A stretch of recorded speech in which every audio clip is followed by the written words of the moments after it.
Welcome back, Wealthers, to another episode of the Money Brew. I am Kylie Sultana, your host. Today I have a special guest. I had to twist his arm to come on. I have my husband of 25 years, Anthony Sultana, joining me today. It's actually the first time I've actually been able to pin him down. I was almost going to say tie him down. Pin him down to get him to come in and be interviewed. I do want to give him an intro, but I do need to have a disclaimer. I do need to have a disclaimer first that anything that we do discuss today is general information only, and we haven't taken anybody's personal circumstances into consideration. So seek professional advice from an authorised professional. Registered professional. Hello, Anthony. Creo Wealth. Happy to take any of your questions if you want to give us a call. But yes, this is not advice. It's a general discussion. So, Anthony, you have been an advisor for a long time. Yeah, Tell me. Just over 20 years. I know, but I want you to tell people. I know. Just over 20 years. Just over 20 years. Yes, that's right, Kylie. Yes, I remember. I'm going to give a little fun fact here. When I came in, you were working, was it NRMA, Financial Planning? Oh, yes. In Parramatta? In Parramatta, and Ben was a baby. So Ben's our oldest. He's 23 now. And he was a little baby. And I remember he threw up everywhere when I brought him in. And you were in at a meeting. So that was fun. Nice. Yay. But you are actually a CFP, which is a Certified Financial Planner. That's correct. Yes, I What am. does that mean? What does CFP Well, it means mean? that we've met all the educational requirements and gone beyond and above the standard minimum graduate diploma of financial planning course. So, yes. Awesome. And why did you get into Why did I get into financial planning? Yeah. It's funny because my dad had retired and he needed to get some financial advice, and he asked me to come along because I was working in finance. I was actually an accountant. It's my background. I went with him to actually it was in the same building where I started working with NRMA. Oh, really? At the Octagon building in Parramatta. Yeah, we went there, and I remember my dad was sitting right beside me right here, and I was here, and the gentleman was across the desk there, and he was going through all these things, and I thought to myself, wow, this guy knows so much, and all this stuff was just interesting. Yeah. And I thought, one day I'd love to do what he's doing. And then many, many years later, here I am. Here you are. And did he change the life for your parents? Like, Yeah, he did. Yeah, he he gave him peace of mind. Dad didn't have to worry about going to work. And, just gave him an income that they will be able to maintain a comfortable retirement. Mum still worked, but obviously just put that, didn't have to have that money worries. Yeah, that's good. That's good. So you have a few specialties. So I do, yes. kind of like doctors and other professionals, you kind of have areas that you prefer to specialise in. So you're like pre-retirees, retirees. That's correct, so, yes. But specifically, what we're going to talk about today is the aged care, because there seems to be a lot of questions and a lot of people don't understand what you do in that area. So I really wanted to touch on that and to just give the listeners the basics and what to look out for and the difference that it can make in the lives of the people that you talk to. So when we talk about aged care advice, so what does that mean? And why is it important? Well, aged care advice, as we know, we've got an ageing population and there's a lot of demand of that, not enough places available. So it really comes down to is finding and accommodating premises. It could be over your home, which I'll talk to about in a moment, but most importantly is how we're going to fund mum or dad's care. That's the biggest concern. Yeah.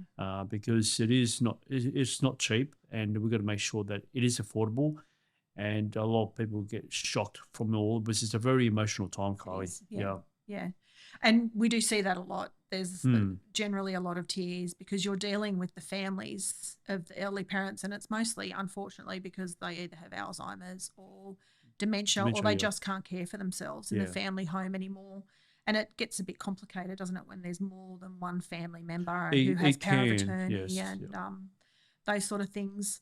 So the key factors that people should consider when they're Well, the key factors is twofold. One is finding out, okay, well, can the parents stay at home? Yeah. So there is home care, and you can't beat anywhere but your own home, your own bed, your own pillow. Yeah. Everyone loves their own pillows. So staying at home is the best option there is, and unfortunately, not for everybody, it can be done for that matter. So there is assistance to get home care, but for those who can't stay at home, who need permanent care, and that permanent care means extra services care, where they need to be sort of watched over 24 hours, where the family can't do that. And that's pretty much, or they use the term nursing homes or aged care, use that term these days. So there is two different types. So obviously home care is, there is a cost to that, but it's not as expensive as going to a permanent care.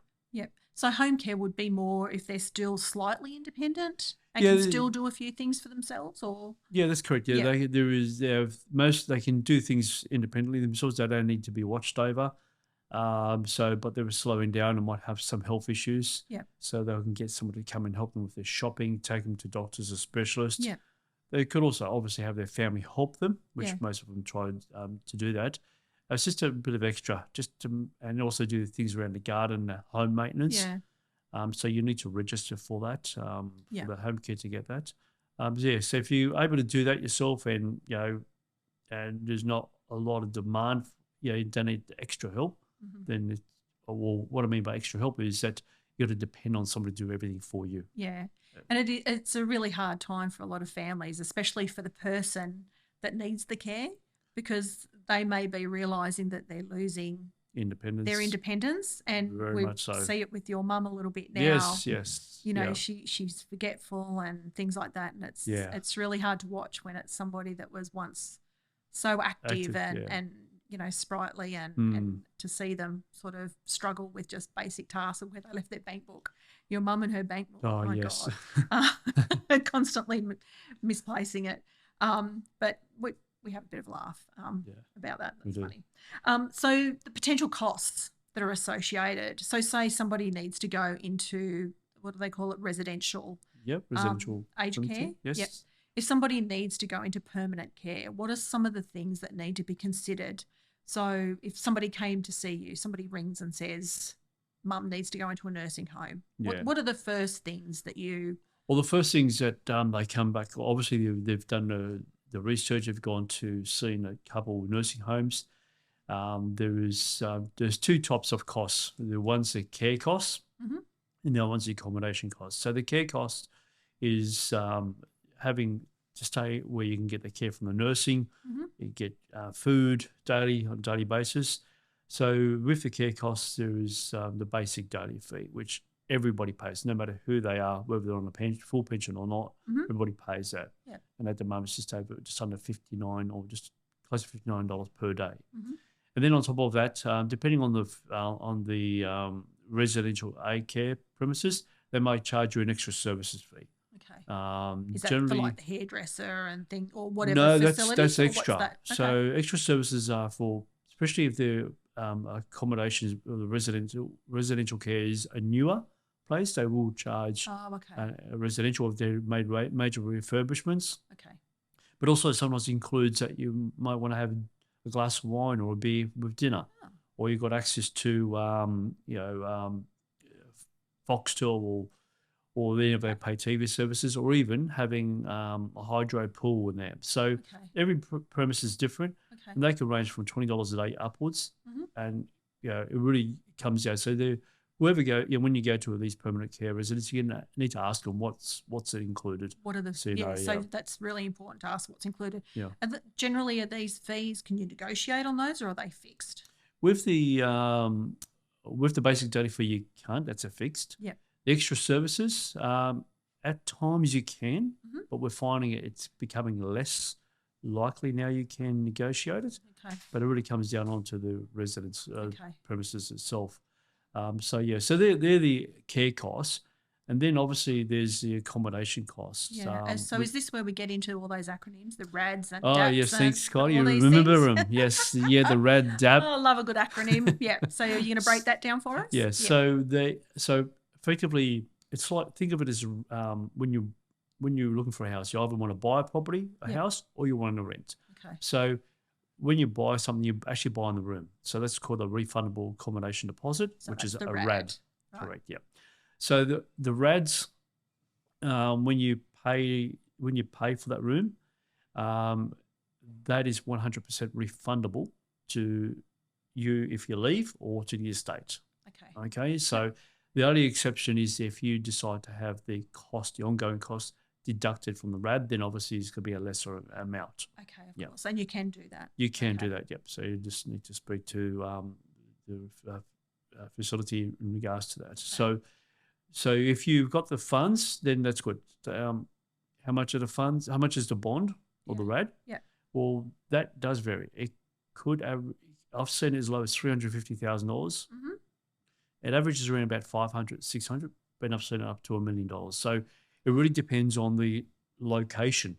Yeah. So it really comes down to it. So, and each home has their different prices. Obviously, they're all got a set amount, but if they want to charge over and above the standard, they need to get approval from the government to do that. Okay, so they're capped at what they can charge for their... There is, but generally the government, what I've seen, they've allowed most of it to go up higher. Okay. So it's really important to understand that with the RAD. Now, obviously, not everybody can afford to pay the RAD, the deposit. Okay, and this is the biggest issue. Yeah. So then they're going to pay a DAP, daily accommodation payment. Right. So what that in turns is basically paying rent, equivalent to a rent. Okay. So whatever money you pay, it's gone. You don't get any of that back at all. Okay. So how it works is that it's calculated on an interest rate based on the RAD amount. Okay. And calculate it on a daily basis. Okay. So, you might lose me here. Yeah. Okay. So you can pay. Some people say, "Well, I've got some money to pay the rent, but not all of it." What happens there? Okay. Well, the portion that you pay, is the portion you do not pay is then charged at the interest rate. Okay. So they charge you interest. So say if you're on a full pension, you would just pay that daily, but you'd pay a higher. Is that what you're saying? No. The pension's got nothing to do with it. Yeah. So say for example, just quietly, this is kind of what it's like. When we budget at home, it loses me all the time. Then he starts talking about the shoe budget, and I'm back in. Yep. Okay, there you are. Okay, say if it's $500,000, they can pay $250,000 as a RAD, and therefore it leaves a balance of $250,000, which would then be when they will charge interest on that amount there. Okay. So got that, Kylie? Yep, got it. I'm really glad that you do this and not me. I'm better at this stuff. It's to stay in your lane, right? That's what you're saying. That's right. That's why I'm interviewing you, so that you can explain it for everyone. Yeah. So that's the accommodation cost. Yeah. Yep. So, but there's also more costs, right? That's right. There's also more costs. So this is where the government subsidises a lot of most of the aged care costing. Mm-hmm. However, they will look at individual circumstances. Now they'll look at your financial situation, and then if you have quite a bit of assets, which is made up of your bank account, own your own home, then they're saying that they apply an income and assets test, and there's a means tested fee. Now, that means tested fee, they work out their formula, and then they say, well, you're in a position to help contribute towards your care cost. So that's calculated on a quarterly basis. So it does, it can vary. Do they include the family home in that? Well, the family home, yes, but there is a cap to the value of the family home. And I think I wrote it down here somewhere. I can't find it now. Yeah, here it is. It's capped at $193,210. So it doesn't matter what the value of the home is worth. It's capped at that. So it's capped at that amount as long as you own it. If you sell it, then that's a different story altogether. So, okay. What happens if you sell it? Well, then it becomes an asset because you got money. And therefore, what we've seen when that does happen, the means tested fee goes up quite substantially. Okay. So in terms of everything you've just explained to me, how do you help people get the most out of the system? How do you work? What do you look at? How do you work your numbers for the best possible financial situation? Yeah, well, the reason why people come to see us in the first place is, can we afford the cost. Yeah. So what we do is we look at their situation, the financial situation where they are now, and give them an analyze or give them a scenario where what it means if they don't do nothing. This is it. This is the outcome. Yeah. Okay. Which most of the times is not going to be viable. So then they would come and ask me, okay, what can we do to help make sure we can fund the care costs? But most importantly, it's for their parent. Of course. They want to make sure that the parents are getting the best care. And sometimes they want a particular place. So they're going to say, okay, we want mum or dad to be there. We want to. How can we afford it? Yeah. So we look at their situation, and at times it may mean that they either like the home is the biggest thing, which is a castle. Big thing. Okay. Yeah. Because there's so much emotion around a family home. Absolutely, right? It's very emotionally driven. And most of our family home, their kids have grown up there since they were kids. And the mum and dad could have been immigrants. They worked hard to just get that piece of land and, so they don't want to sell it. They don't want to sell it and give it away, so they try, everybody that I've noticed try to hold on to it. And rare occasion it can be held on, but sometimes it's a bit difficult. So we look at, okay, well, if we're going to hold on to the home, okay, let's look at what rent you can derive from it. Okay. Because that can help pay towards the cost. So we look at that. We look at the option that, maybe the children want to help with the cash flow. If the children in a family in a position they can do that, that's all and good. But the question is, how long is mum or dad going to live for? That's the biggest thing. No one knows, our expiry date. We don't have one. No. So we've got to make sure, sometimes people say, mum's not going to live for too long, then they end up being in a home for 3 years plus, where somebody else would say, mum and dad, great, they'll live forever. And a few months later they pass away. So we don't know. Yeah. So what we then look at is, okay, well, with the home, what happens if we sell it? What does it mean? How's it going to affect our age pension? Because that's another thing that people forget. Because when you go into aged care, you're dealing with two different government departments, aged care and also Centrelink, and they've got their own different rules. So there are different rules. So whatever works with one, with the aged care doesn't mean it's the same as for the age pension as well. Yeah. So the biggest thing is just to know, okay, can we afford it? How long's it last for? That's pretty much the biggest concern everybody has. Yeah. So can you give me an example of somebody you've helped and how much you've potentially saved them, or if there was I can. I'll give you a case. Outcome? Yeah, it was change favorable. Names, of course. Well, I'll give you a name. I won't use the name, obviously. I can't give you the exact dollars, but I can tell you what there's some of it is. But just a general idea of the situation. I had a daughter come to see me because she had enduring powers of attorney for a mum, so it's really important to get that in place first. I'm going to touch on that whole estate planning part. So she had enduring powers of attorney for a mum. Her mum she was in a nursing home, and at that time she just sold her house and found out that she had no pension.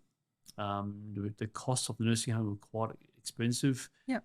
And she had all the money in a bank account. But that's all she knew. A lot of people, she sold the home. The money was just sitting in a bank account. Bank account because she wanted to get. She lost her pension. She lost her pension because she sold a home. That's right. So this is before they came to see you. Before they came to see me. So they said, and the daughter was saying to me, we're running out of money. It's just money's going down very fast. Yeah. What can we do?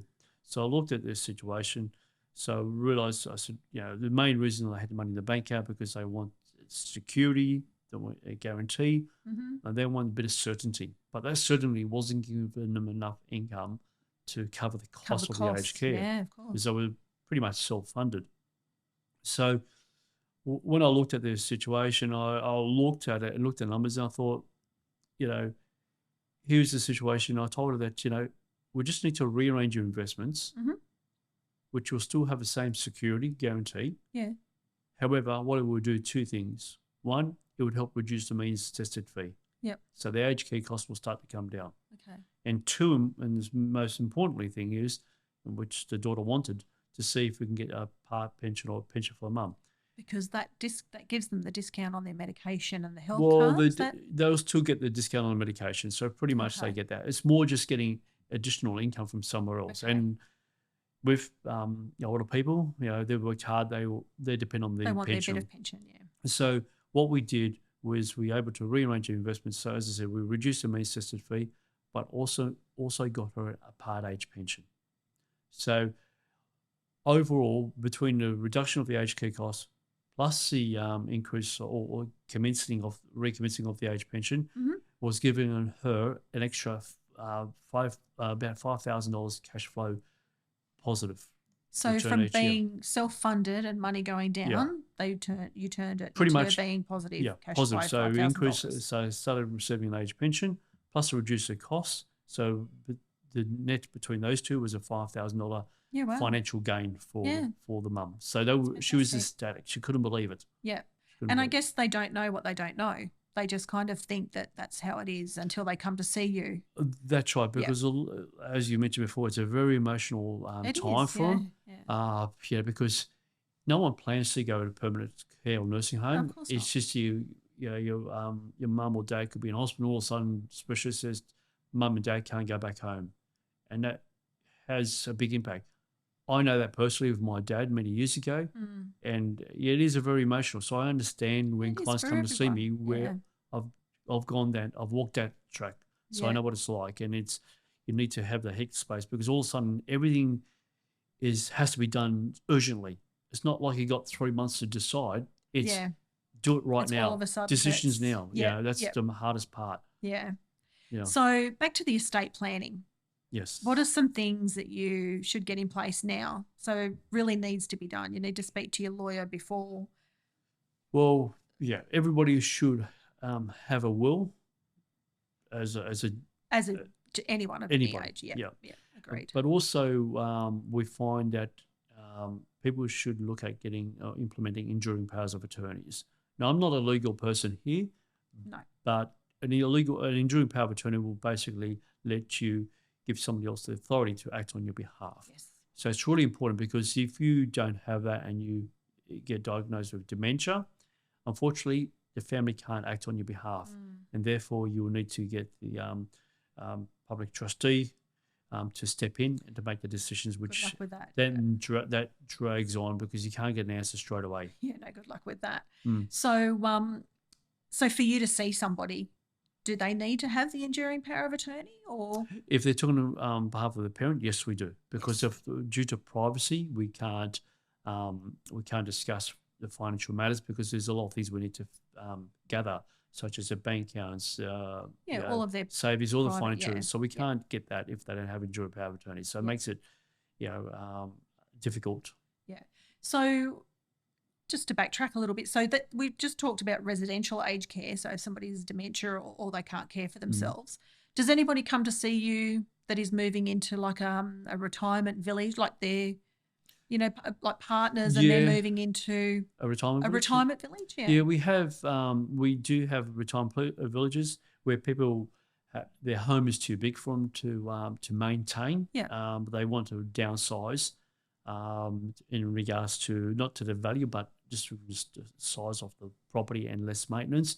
So they come and ask us about going into a retirement village. Now each retirement villages have different costs, upfront costs, but they also have different exit costs as well. So to put it very simply, the more you pay, the less you pay as an exit fee. Okay. The less you pay, the higher the exit fee. Okay. So, and every because retirement villages are owned by different organisations. Could be the church groups, could be Anglicare private, and all the different and Salvation Army, even RSLs. So every retirement village have their different set of rules. It's really important that if you go to look at a retirement village, you're actually going into a contract, so it's really important to seek legal advice and reviewing that because and most importantly is get your children involved, because that's where the problem arises at the end, is that the parents don't talk to the children about it, and then once they pass away, they realise that they think they're going to get the value of the home, and realise they're going to get a much less portion of it. Yeah, got it. So what advice would you give to someone who's just starting out on this journey of looking for aged care? for their loved ones or family I members? would say to go onto the My Aged Care website, register your parent, because it is important to start that process. It has a lot of information on there. It also shows the nursing homes, even retirement villages are in your area, and also they do advertise. Their RAD, the accommodation costs, so you have an idea. It also applies for home care. So if you want to get some home care, it's good to register for that, because there is, just because you register doesn't mean you get an answer straight away. It can take as long as 6 months, even longer now, to get assessed. So it's the earlier you do it, the better. And that way this helps that process for you. So you just got to look at location. And then I think, what I would suggest is to family to think about the family home. Yeah. Because that's the biggest concern a lot of people have. Yeah. If you want to keep the family home, how are you going to manage to fund it? Yeah. So we've got to look at that, because they'll go on My Aged Care website. They'll know which nursing home they want to have their parent to go into. They advertise their costs. You know, work out, okay, what do we do here? Yeah. Okay. So how are we going to fund it? So so we'll look at that, and then obviously if they can retain it, that's even better. But if not, then that's when we come in afterwards, is how to minimise costs, how to get the maximum benefit, how to retain the age pension where we can. Yeah. So how can somebody start the conversation? Have you had any experience with that, like having to, I guess you would have with your dad, starting the conversation of, well, no, not really.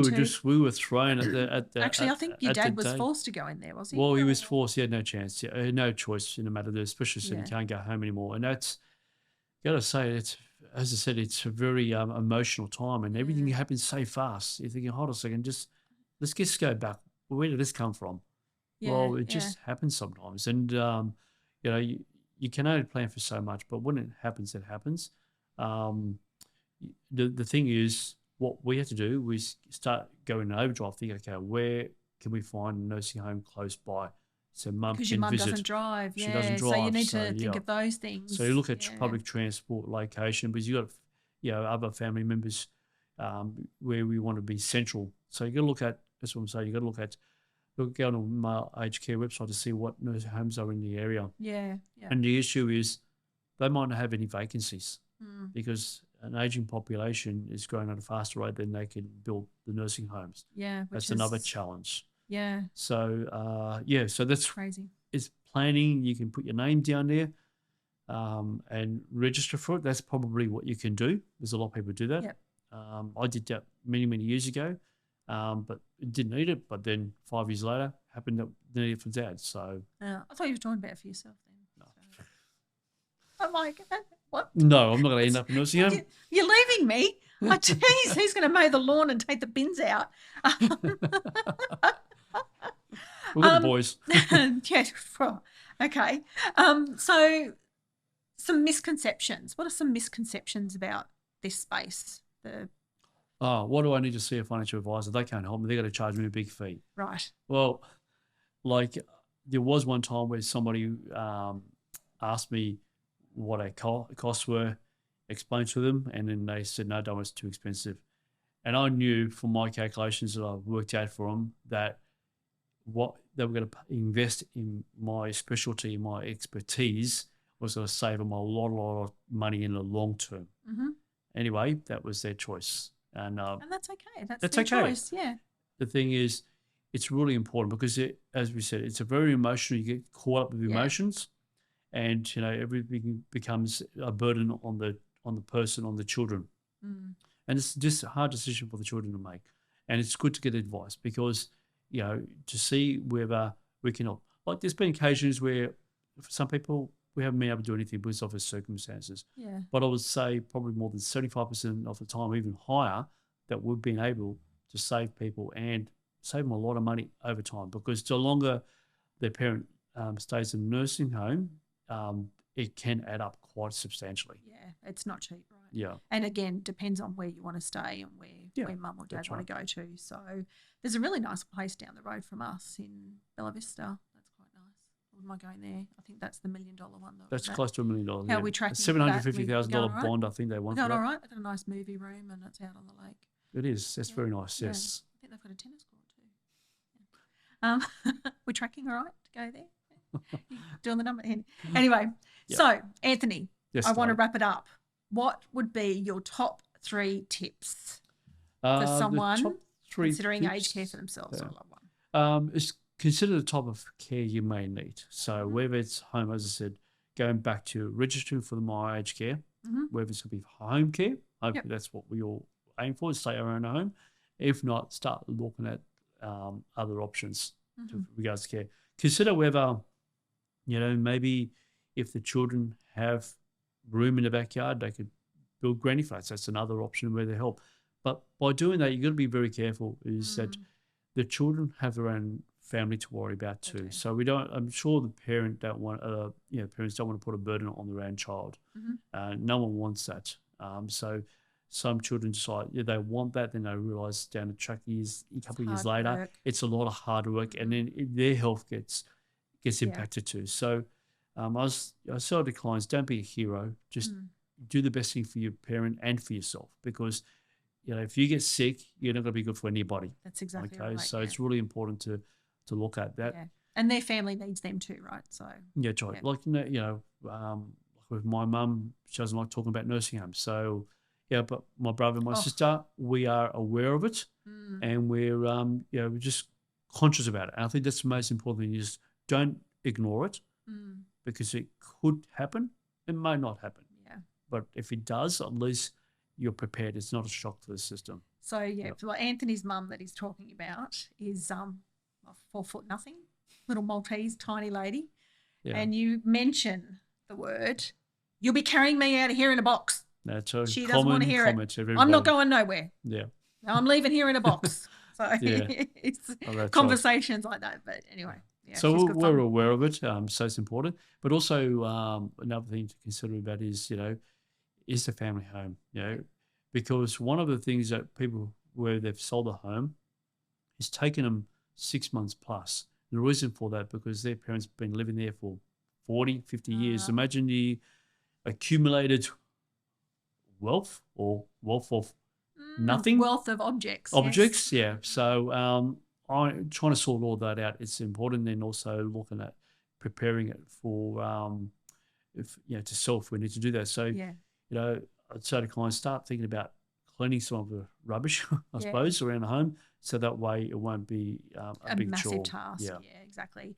And another one would be go and speak to a lawyer before anything to talk about powers of attorneys and during guardianships, things like that, making sure wills and everything's up to date. Yeah, that's really important to make sure those things are covered before mum or dad become of unsound mind, because once it happens, it's too late, and it's going to be a very difficult process for the children to handle as well. Yeah. I think you've had a couple of instances where home ownership and things, like kids assume that both parents own the home, but then find out it was just the home was in the dad's name, particularly if they're older, because I think especially the older generations. Usually, so kind of getting all those things. Yeah, because most times, because before many years ago, it was only the male. Yeah. The husband went to work. The banks wouldn't deal with the wife because they didn't earn an income. So most times houses are in the husband's name, but they should look at reviewing that to have it in joint ownership, make it a little bit easier. But again, best to seek legal advice because I'm not an expert on that. Yep.